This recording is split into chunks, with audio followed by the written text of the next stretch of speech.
toujours continuer, toujours sur l'émission Toeza Nzambe, Toeza Satan. Aujourd'hui, nous allons parler de comment tuer un sorcier, comment tuer la sorcellerie et un sorcier. Est-ce qu'on peut détruire un sorcier? L'émission avec l'apôtre Nicolas Kakonge. Bonjour, apôtre Nicolas. Bonjour, héritier Milambo Babi. On a succès Makasi. Je vais dire, on a succès Nicolas. Bon, merci, merci pour apôtre. Apôtre, les autres est-ce que. Parce que, thème comment détruire la sorcellerie et un sorcier. Est-ce que la sorcellerie d'abord en soi est une sorcellerie? Merci, question pertinente et importante.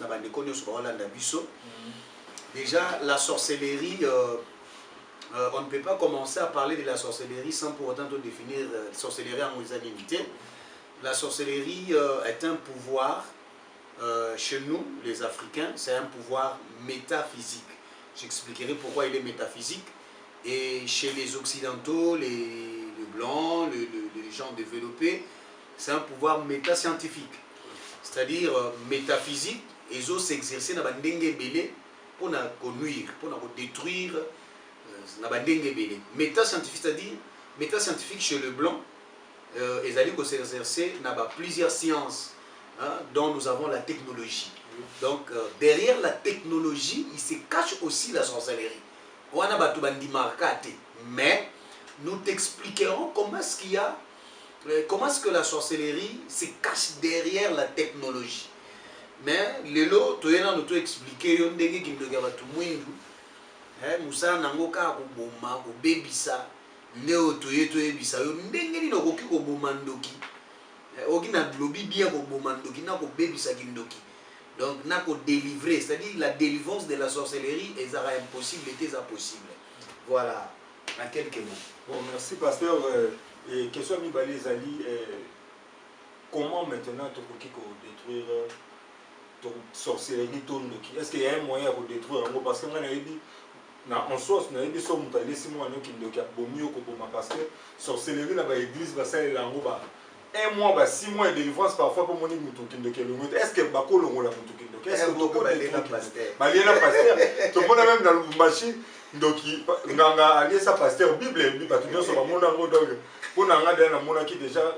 Et ça, moi, défense, mon coran, est-ce que sorcellerie, tu peux détruire un monton qui te peut détruire? Et comment tu peux détruire? Moi, je suis allé à pasteur Bible, on a lu Tilelo. Pasteur on a lu Tilelo, on a lu pasteur Bible. Après, on a vu crainte, c'est ça qui est. On a que il y a un nganga moroté, il y a un ndoki moroté, oyo, à kokiko. Comment tu as un niveau à l'aise à pasteur Bible? Jamais. Mais tout le monde a un pasteur. Tout le monde a besoin de ça. Mais tu peux pas aller ça va bêter à cacher. À bêter na ma confité mais n'angouya ka au nom de Jésus. Tout le monde a pelé me walufu. Pour qu'on aille pelé me walufu. À cacher à moto ebi à ma casse na lubumbashi. Même ba cacher rebelle bazo tana bisa ça sans autant ba combat batu. Bazara ko ya kuna na lubumbashi azo bêta bango ko sakana te même na ba kasai kuna. Mais papa Nabiso Kabundu Alessa a scénaring na Pelembe Walufu. De là comment olé à Pelembe Walufu, ils en a Chiluba et Pelembe Walufu et Nikoloba bon Kiluba 4 quoi. Pelembe Yaliwa. Ce qu'on va changer, il va penser Pelembe wa moyo. Akoma évangéliste Pelembe ya bon moyo. C'est-à-dire yobo landangai olé ça va passer Bible quelque part tolukayo pour Bible wa défouité yo. Bible côté ayo no mbongo la mutema olonga na babiloko wana okoma na mamba ya Nzambe. En fait kindoki héritier Milambo eza pouvoir moko métaphysique chez biso ba africain. Délivrance nango eza possible. Kindoki eza maladie incurable té. Kindoki eza laka eza incurable té, eza curatif. Kindoki esilaka Pendo qui a bon la ramute ma compé pasteur a commencé les lapins Nzambe. Ozola nangai. Mais pour kindoki et si là et zanaba makambo oyo il faut kolandela. C'est-à-dire okoya kakate ya momo na batebele basambelaka aye azo sambela ne kibwidi. On doit de Jésus banda ki telle énergie belé. Ozola nangai. Na lo barango même na sur la délivrance ya o babenga mari d'une femme de lui. Oui pourquoi batebele bakoya le l'église. Baye le bat sembe au nom de Jésus à quoi aye lobi au nom de Jésus kwe aye mukolo kuna au nom de Jésus ya kwe ya kaka na mitunaka. Et pourquoi parce que raison ça que bazwa ka délivrance partielle bazwa ka délivrance totale te ola nanga okweya et ça peut au sala rango na makasi te po okweya ka c'est normal po wana milimu mabe na kati na yo. Alors milimu mabe wana po ebima ezo senga délivrance. Or délivrance ya kindoki et eza possible mais oyo basala ka likolo na yo mingi eza ba délivrance moko partielle eza ba délivrance moko ya ndambo. Donc ba ye au nom de Jésus kaka ale au nom de Jésus batindikelo ba moto ba nini mais ba oluka ba kota na fond ya kindoki te. Est-ce que délivrance est rappelé partielle na totale? Oui, délivrance partielle les amis, totale pesali. Par exemple, délivrance à Marie de nuit. Au nom de Jésus, Marie de nuit, on l'appelle d'abord très mal. Et puis, Marie de nuit, dans le dictionnaire, ils ont raté. Mais ils ont gagné. Ils ont sorti Marie de nuit. Ils ont sorti. Tu es pas d'accord. On a appelé ça merci. Na papa na molimo Jean-Serge Béa pour à côté de sa biso formation. Tu y es kola makambu. Yango pe to koma pe côté à bateau. Oyebi héritier Milam. Des mots si je dis là. Ok. J'étais en train de dire, Nazaki ko expliquer héritier Milambo, Nazaki ko talisa, nazo talisa, pe nazo talisa lisusu que déjà na dictionnaire oyo zango, le mot mari de nuit exaté, pe femme de nuit exalarate. Il y a moins de délivrance wana ya simba très souvent c'est-à-dire des mots babenga mari de nuit na dictionnaire babenyango incube. Des mots babengi femme de nuit na dictionnaire babenyango succube. Donc la délivrance est wana. Or ceux qui osent délivrer au lobby mari de nuit a rolongwana buto azomine na monde. Comment on fait ça? Oui, mais des mots bayokaka. Les démons écoutent. Il y a un temps où Jésus a benganaki démon ya Gadara. Ba démon wana biso bakende na bangulu. Bakenda na batabate, bakotaka pe na bamemete, bakenda kaka na bangulu. Donc milimo mabe eyokaka. Donc domaine de délivrance et peseli bateau baza outillé. Bateau ba yebi délivrance eza ndeni ekendaka ndeni likaka ndeni. Donc eza kaka te mutu so lamu ko ba olali olamu ki bamoko bando délivrer batuke. Ba fils à seva bazwaka frappe na bango. Donc na ndenge sengeli. Donc voilà moi explication là. Ce que nous comprenons par l'apôtre Nicolas, oui. Dans le domaine de la délivrance, ce qu'on a constitué de monter aux problèmes, il y a des délivrance. Oui, aux problèmes, même dans la délivrance, il y a un mari de mise, il y a esprit de mort. Ce qu'il y a un démon. Et là, il y a un moment, il y a un problème quand il y a un démon. Il faut pas qu'il y ait un démon à agir dans le monde de ligne. Il y a un démon parce qu'il y a des démons des eaux. Il y a des démons de la forêt, il y a des démons des esprits, il y a des pépés, il y a aussi des démons des cimetières, il y a des démons où il y a des lieux publics, il y a des stades, des marchés, il y a des démons dans la catégorie, il y a les mondes, c'est-à-dire, il y a les mondes pandamonium, monde kabbalistique, chromanium et les mondes pesifera, monde des forêts. Oui, bibliquement parlant, Ephésiens 6. Nous n'avons pas à lutter contre la chair et les sangs, mais nous luttons contre, première, les dominations, 2, les autorités, 3, les principautés, 4, les esprits méchants dans les lieux célestes. C'est biblique. Donc, 4 mondes où on a des esprits, ce qu'on a maîtrisé en côté, moyen au kende, qu'on délivrer Moutou par rapport à Molimo Azanango. Et il y a une possibilité. C'est pourquoi on a même... Voilà, j'étais en train d'expliquer, que sorcellerie africaine, et le cannibalisme. Avant tout, comment on peut délivrer un sorcier, on doit faire voir aux gens que la sorcellerie africaine, c'est le cannibalisme. Le fait de manger la chair humaine. Nous allons voir ça dans la Bible, dans la parole de Dieu. Nous sommes dans les livres de 2 rois. Nous allons lire la parole de Dieu. 2 rois, je vais lire 2 rois. Voilà, nous allons lire la parole de Dieu dans 2 Rois, chapitre 6, verset 26, je pense. Verset 26. Tout ce que nous voyons aujourd'hui est le Kwasika et Zate. La Bible dit, et comme le roi passait sur la muraille, une femme lui cria, sauve-moi, ô roi, mon Seigneur. Il répondit, si l'Éternel ne te sauve pas, avec quoi te sauverai-je? Avec les produits de l'air ou du pressoir? Et le roi lui dit, qu'as-tu? Elle répondit, cette femme-là m'a dit, donne ton fils, nous les mangerons aujourd'hui, et demain nous mangerons mon fils. Yoka, c'est plus grave. Ah, nous mangerons. Et ça nous n'a pas zolia te mutu. Mutunde bazolia. Balela bino mutu na famille. Depuis balia mutu wana, lelo vous commandez. Et mission est très importante pour nayo. Oye bandeni no koko détruire bateau balela bino bateau. Balela bino bateau chaque année. Soko moni que yozo kokate benga apôtre Nicolas. Toko yawana bisakoli ezo bima ya tikotak. Tozo memo na mu pepe ya délivrance ya na bandoko babundisa ko bazo sentir que nan babundisa bangobote. Parce qu'il y a un Dieu, papa héritier. À un certain niveau, on doit s'arrêter pour dire aux gens qu'il y a un Dieu. Il y a un Dieu qui est au-dessus de la sorcellerie. Il y a un Dieu qui est au-dessus de ma puissance. Maman a dit que ba ebisie pesa mwana na na rolia osko kindogali kelema. Basalili kelema. Na kindoki ma kelema pesa. Ma kelema kindoki. Yo ye tourne tourne ngai tolia.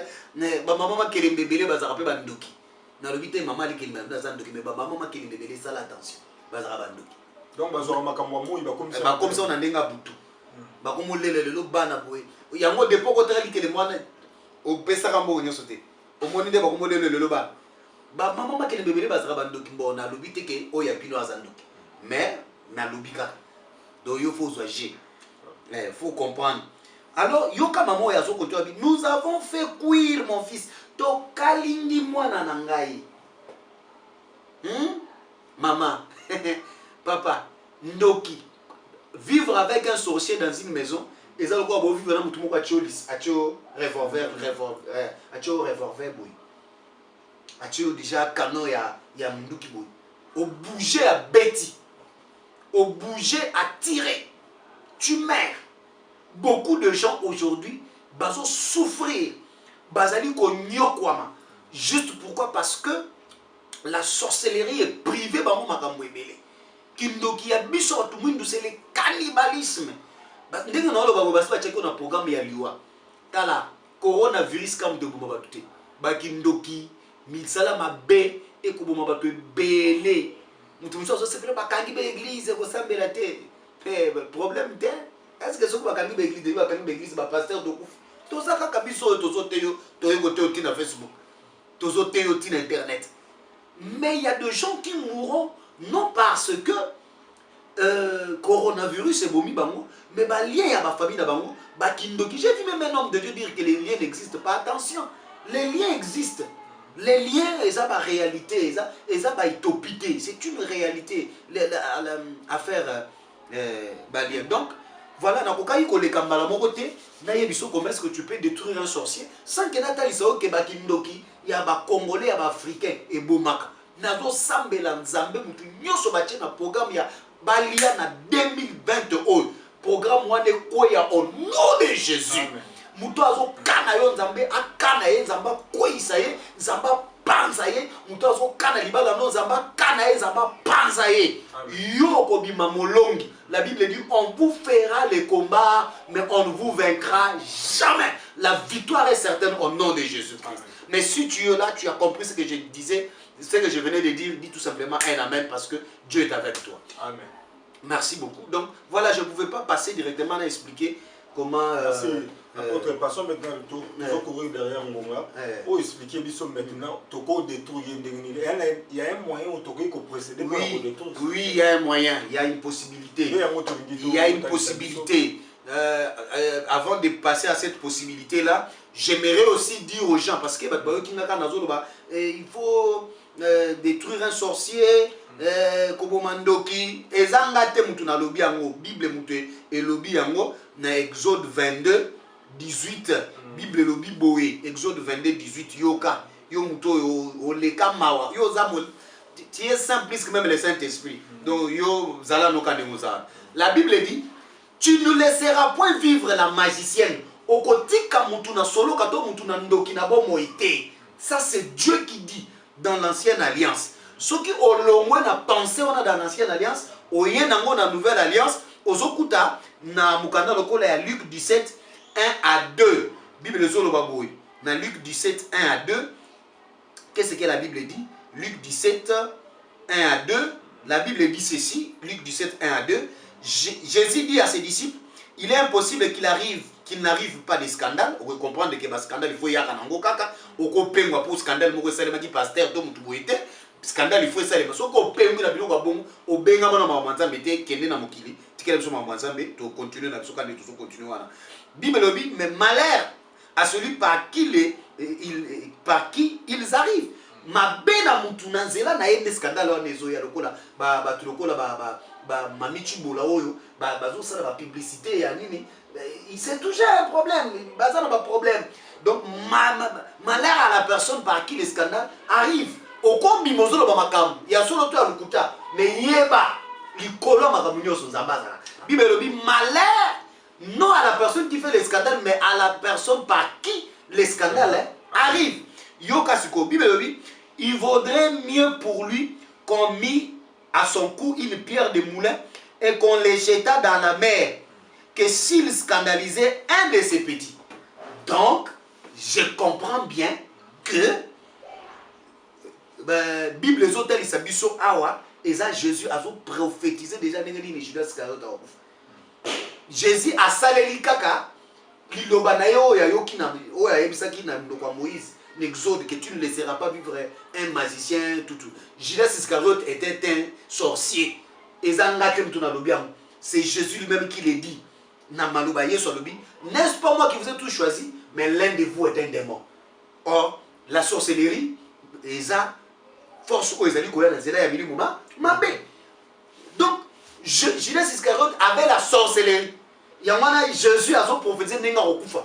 Abi boye baraka scandale boye me mutu wana fo ba chaisi na kingo ba bwake na maya muzindo Yesu yemo wazo ba bwake na maya muzindo ya mwana monaki tangu kutu Yesu akufina luteme Judas akufa neni ami bien bika michasi na kingo prophétie ya Yesu kokisana nazo sakola pe likola mutu moko ke bisakoli ya Nzambe ekokisama batu tu o bazo lukaba mema bitumba ya balia baboma na famille na bino Nzamba changer bango machine wana e boma bango moko na kombo na ye tala mutu na famille bino 2020 mutu akufa zati mutu azokateke mutu akufa na ndenga kindoki yenda kokota na cercueil wana bakokunda nde ye yo oko vivre Bible dit David a dit je ne mourrai pas je vivrai et je raconterai les œuvres de l'Éternel. Donc toi tu ne mourras pas mais tu vivras et tu raconteras les œuvres du Seigneur. Que Dieu te bénisse. Donc voilà, je ne pouvais pas passer à autre chose que de dire ce que je venais de dire là. Voilà. Toujours tout s'éclaircir dans la question parce que la monde nous a échappé biso la question mais avant comme la question on a tout les locaux Bible le bin biso priez pour vos ennemis mais na kolanda yo na moni ozo ke na biso ke tobo mabandoki mbeli OK na mona mbeli na rando OK na mona système ya FCC cash est-ce que coup sur coup est-ce que Bible il y a des versets bibliques qui ont prouvé qu'il faut tout bon mabandoki tout le mais non d'autant Exode 22 18 et solo bango Luc chapitre Luc zela tu bato bile balanda bazela ka alo ba verset moko boye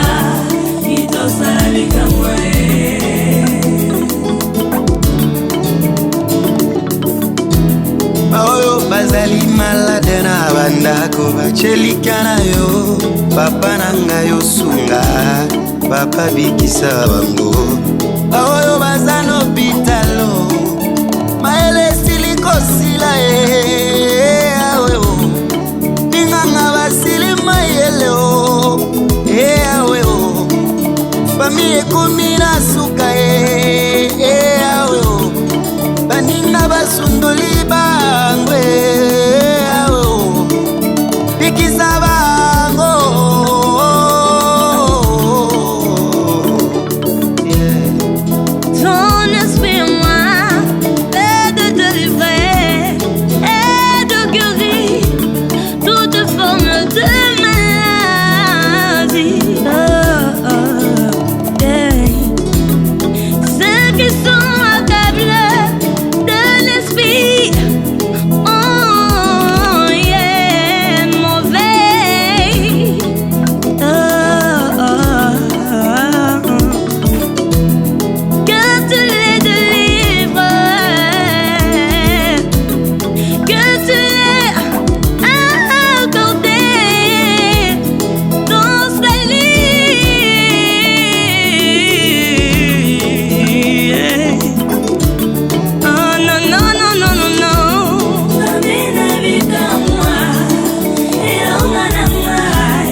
yemba nzembo na yemba nzembo tika na yemba nzembo nzembo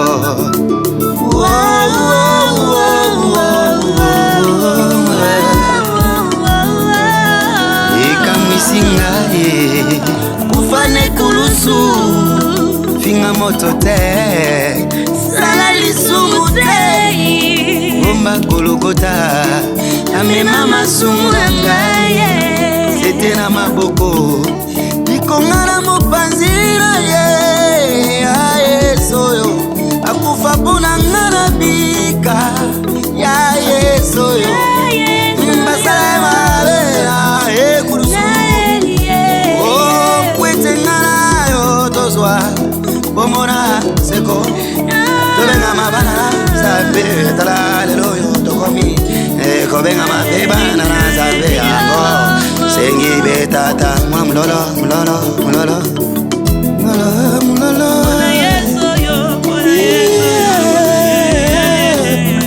mateso inapita kulia kunapita tunakuja kwako mkombozi tusamehe angalia kwa nchi la Kongo baba shusha neema lako tupe umoja baba utusamehe haleluya utuokoe tena ya miujiza baba madari wangu na mwingine kama wewe Bwana wa tena akangolaka ikisaka sala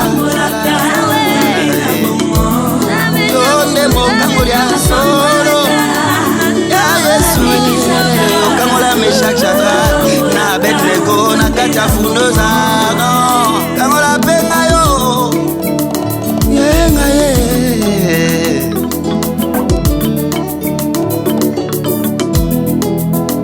naleli na maya miswe kutanga yokangata mwema wa Yesu salo sala kine kulusu onanga ye Yesu bikisanga yawe buleta tola monene na yo malado eleki basi pele kikolela nakoma moto amilela milelo dongo utu pokwa atana saba ndoto kaka olela sala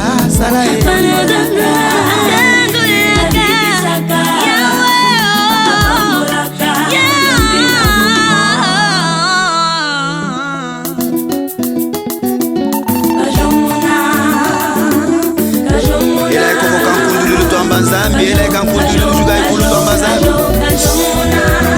zambi yo zambi kajomona sonde zambi kujomona sida kujomona tone masama uloji masama uchanda londo kwa nungu Yesu zambi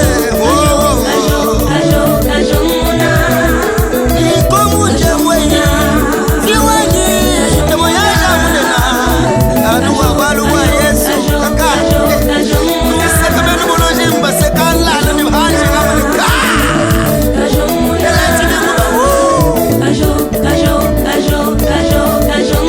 kuluma webi bangweyo tulobo hena majuna hena mananga leizema kutemba kubantu ukuleza kubantu zambi leizema waye Dambuni ngambalelu lirele